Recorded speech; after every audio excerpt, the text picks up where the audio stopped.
A very good morning to all. As we have seen in the last class what magnetism is and how magnetism and the properties of a magnet can be applied. We are all aware about the properties of magnet. Now we are going to study how Earth behaves as a gigantic magnet. We know that Earth is spherical in shape. That means flat at the poles, bulging at the sides. The scientist William Gilbert gave a scientific explanation based on experiment of the observation that a freely suspended magnet always settles in north-south direction only. Why it acquires north and south direction only, we have seen in the earlier properties of a magnet that the north pole of the magnet is attracted to the south pole of the earth and the south pole of the magnet is attracted to the north pole of the earth, because of which the freely suspended magnet always bees in a north-south direction. He gave a round shape to a naturally occurring magnetic rock. He suspended this spherical magnet so that it could turn freely and brought the north pole of a bar magnet near it. The south pole of the magnetic sphere was attracted to it. Now, can you tell which magnetic poles attract each other?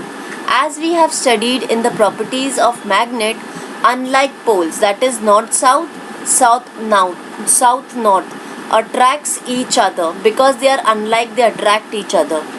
Which pole of a spherical magnet will get attracted towards the south pole of the bar magnet? Now,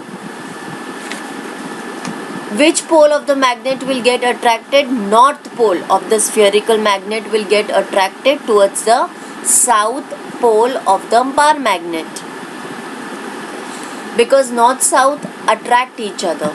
The north pole of a freely suspended magnet settles in the direction of geographical north pole of the earth. The geographical north pole of the earth and the south pole of the magnet, they attract each other. Now the north pole of a freely suspended magnet settles in the direction of geographical north pole of the earth. It means that the south pole of some gigantic magnet must be near the geographic north pole of the magnet, and the north pole of the magnet near the geographic south pole of the earth, and hence the reason why that the needle gains the direction of north-south when freely suspended. You can see in the diagram how the magnetic needle acquires the north-south direction, and why it acquires north is because the north magnetic pole and the geographic north pole, geographic south pole and the south magnetic pole, you can see in the diagram. Gilbert inferred that the earth itself is a gigantic magnet. But however, the south pole of this magnet must be near the geographic north pole of the earth, while magnetic north pole is near the geographic south pole.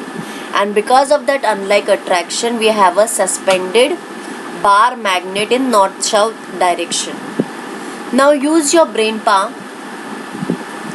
Which direction will the magnetic needle show on the geographic north pole? You can see in the diagram the geographic south pole and north pole. So which direction does it show? A magnetic needle shows north on the geographic north pole. Basically, when we talk about the poles of the earth, the north pole of the bar magnet is the south pole of the earth. But whereas in case of geographic north pole, the north pole of the magnetic needle is the geographic north pole. I hope I am clear with this concept. Now, as we are studying about magnetism, we further go to the area of magnetic field. Basically, the area where magnetism takes place is called the magnetic field. To study in depth, we will understand the concept. Take a square cardboard and mark directions on it. Place a pot filled with water at the center of the cardboard. Take a magnetized needle, stick it to a small piece of the cardboard by means of a sticking tape. Place the piece of cardboard with the needle on the surface of water in the pot. In which direction does the magnetized needle point? This is what we have to infer. The magnetized needle points north-south direction. As we know that the property of the bar magnet or the freely suspended magnet, it acquires the north-south direction. Hence, the magnetized needle points north-south direction. Now let's find out, in any place, why does a magnetic needle of a compass not settle parallel to the ground but at an angle to it? Why does it happen?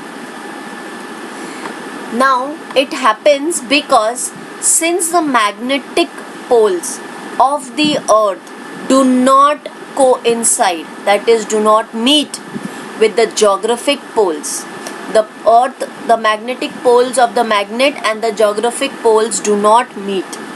A compass needle in line with the earth's magnetic field will not indicate true north but magnetic north.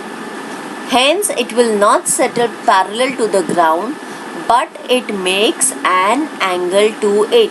You can see in the diagram how an angle is made. As we were studying magnetic field, let us understand in detail. Now let's try this. A bar magnet, pins, cardboard, iron filings, plastic bottle, bucket and water. You can see the apparatus which we need for the experiment. Procedure. That is what we are supposed to do. Take a bar magnet and some pins. Place them at such a distance from each other that they do not stick to each other. Now slowly move the magnet towards the pins. Observe the pins as they get pulled to the magnet.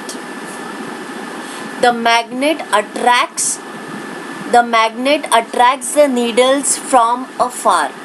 In other words, a magnet has an effect even at a distance.